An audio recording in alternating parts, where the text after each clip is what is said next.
Школы и больницы республики получили новый транспорт. 9 школьных автобусов и 7 передвижных медицинских комплексов отправились сегодня в муниципалитеты Коми. Со счастливыми обладателями ключей от машин пообщалась Ксения Лосева. Ремни, поручни, тахограф и спутниковая система навигации. В новом автобусе есть все, что необходимо для безопасной и комфортной перевозки детей. С автостоянки в Сыктывкаре сегодня он отправится прямиком в Усть-Кулумский район. Для Пожикской школы, которая находится за рекой, это настоящая радость. У сельского учреждения уже есть 2 ПАЗа. Теперь потребность в автотранспорте закрыта полностью.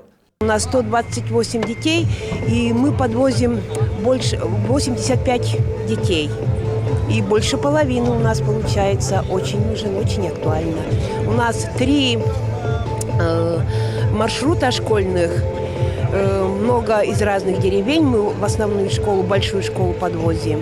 Ключи от ярких, современных и теплых новых автобусов в этот солнечный день также получают директора еще 8 школ. Сосногорск, Приозерный, Благоево, Луговой, Усть-Вымь, Дутово и Усть-Цилимский район. От дома до школы и обратно каждый день или раз в неделю в республике сегодня подвозят более 6 тысяч детей. Процесс обновления автотранспорта в регионе идет непрерывно. Только за последние 3 года в муниципалитеты было передано 128 школьных автобусов.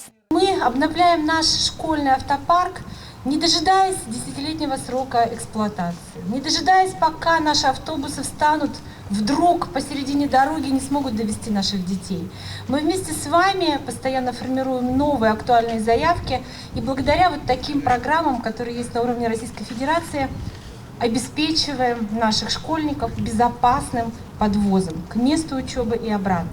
Рядом со школьными автобусами на автостоянке и новые передвижные фельдшерско-акушерские пункты. По сути, они ничем не отличаются от стационарных. Внутри тоже оборудование. Компьютеры, медицинская техника, лечебные препараты и даже гинекологическое кресло. А еще есть возможность подключаться к единой цифровой платформе и в режиме онлайн консультироваться с врачами на расстоянии. В нашей больнице 24 фельдшерско-акушерских пунктов, в которых оказывается медицинская помощь. Помимо этого существует достаточное количество населенных пунктов с количеством проживающих от 10 до 50 человек, где по сути, отсутствуют медицинские работники на постоянной основе. Именно для этой категории, скажем так, населенных пунктов и жителей и закуплен данный замечательный передвижной фельдшерско-акушерский пункт.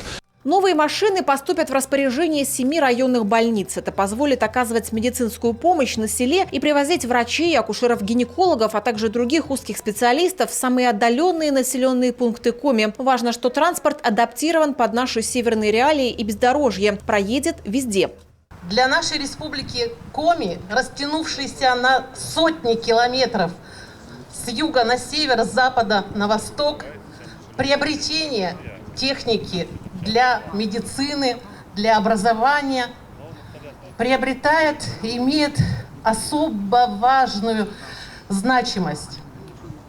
Ресурсы, которые возникают в связи с приобретением, получением этой техники, можно назвать одним емким словом – доступность. Именно доступность медицинских услуг, образовательных услуг, социальных, других государственных услуг. Это всегда в приоритете работы правительства Республики Коми.